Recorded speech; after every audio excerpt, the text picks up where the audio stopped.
Phone tapping కేసులో కీలక పరిణామం చోటు చేసుకుంది. మాజీ మంత్రి హరీష్ రావు విచారణకు అనుమతి కోరుతూ తెలంగాణ సర్కారు సుప్రీంకోర్టులో పిటిషన్ దాఖలు చేసింది.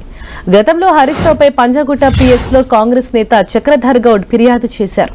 అయితే ఆ కేసులో నమోదైన ఎఫ్ఐఆర్ను తెలంగాణ హైకోర్టు క్వాష్ చేసింది. దీంతో హైకోర్టు తీర్పును సవాల్ చేస్తూ తెలంగాణ ప్రభుత్వం సుప్రీంకోర్టులో పిల్ దాఖలు చేసింది. ఈ పిటిషన్పై ఇవాళ విచారణ జరగనుంది.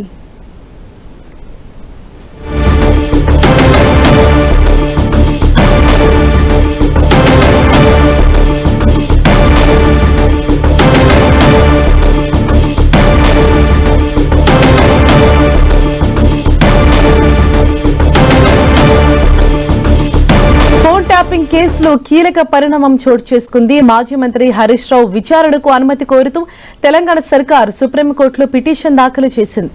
గతంలో హరీష్ రావుపై పంజాగుట్ట పిఎస్ లో కాంగ్రెస్ నేత చక్రధర్ గౌడ్ ఫిర్యాదు చేశారు. అయితే ఆ కేసులో నమోదైన ఎఫ్ఐఆర్ ను తెలంగాణ హైకోర్టు క్వాష్ చేసింది. దీంతో హైకోర్టు తీర్పును సవాల్ చేస్తూ తెలంగాణ ప్రభుత్వం సుప్రీంకోర్టులో పిల్ దాఖలు చేసింది.